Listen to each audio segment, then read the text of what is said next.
Դա հիմա եմ հասկանում Սարգսյանը ինչ էր զգում այն ժամանակ։ Ամենք էլ էինք տանջվում, մենք էլ էինք հուզվում։ Բայց երբ սեփական մաշկի վրա է զգում այդ ահավոր ավակի։ Մինչև Լիլիայիդ հանդիպելը ես լուրջ կասկածներ ունեի։ Վստահ չէի, որ կօգնի։ Բայց հիմա մի տեսակ հավատում եմ այդ աղջկան։ Հայոթը նույնիսկ համաձայնվեց օգնելուն, ժամանակը շատ քիչ է, հա։ Ես չեմ պատկերացնում մի օրում ոնց ենք փրկելու Սյուզին։ Եվ եթե սխալվեցինք, Սյուզին կարող է արժանանալ Նանեի ճակատագրին։ Ապա դե պետք է լավ է մտածել։ Չէ, ախպերս։ Այդ ինքնախաբեությունն է։ Նանեի ժամանակ էինք մենք այդպես մտածում։ Այն ժամանակ ուրիշ էր Դավո, մենք էինք ուրիշ։ Ու Բեկը հիմա գիտի մենք ինչերի ենք ընդունակ։ Մեկ կասես այդ աղջիկը մեզ ոնց է օգնելու, հա։ Նրանով, որ Բեկը հիմա զգուշանում է մեզնից, ու ոչ միայն Բեկը։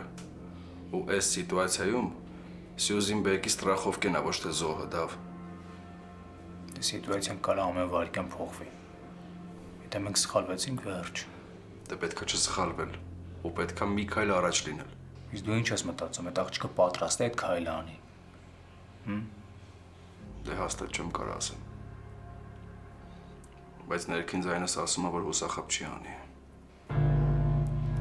Ուսամ ճիշտ ես ախպերս։ Դե մենք պետք է հավատանք, դրան ուրիշ տարբերակ չկա։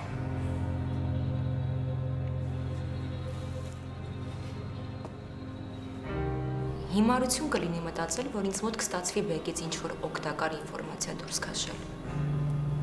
Նույնիսկ եթե փորձեմ, ինքը հաստատ կհասկանա։ Այդ դեպքում լուծումը ո՞րն է։ Ես չգիտեմ։ Դու Բեկի մեքենայի մեջ լինում ես, չէ՞։ Հա, երբ միասին ինչ-որ տեղ ենք գնում կամ երբ ուղեկցում է ինձ տուն։ Բայց դա ինչ կապ ունի։ Բեկը մեքենայի մեջ GPS համակարգ ունի, որը մոնիտորի վրա ֆիքսում է մեքենայի ամբողջ տեղաշարժը, որտեղ գնաց, երբ, ուր։ Տրամաբանորեն ինքը Սյուզին պահում է քաղաքից դուրս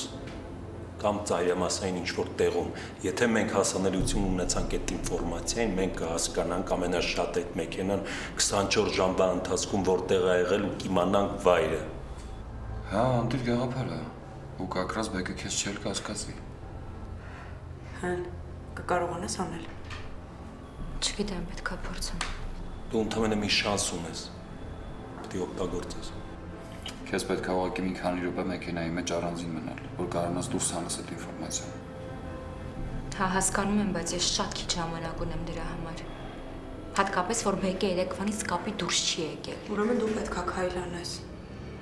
Քանի որ ժամանակը շատ սուղ է, ես ավելի լավ է գնամ տուն, փորձեմ հասկանալ ինչ կկարողանամ անել։ Լիա, ապրես որ մեր հետ ես։ Հենց երթուղին իմացել ուղարկի Մարիշին, հետո անմիջապես ջնջի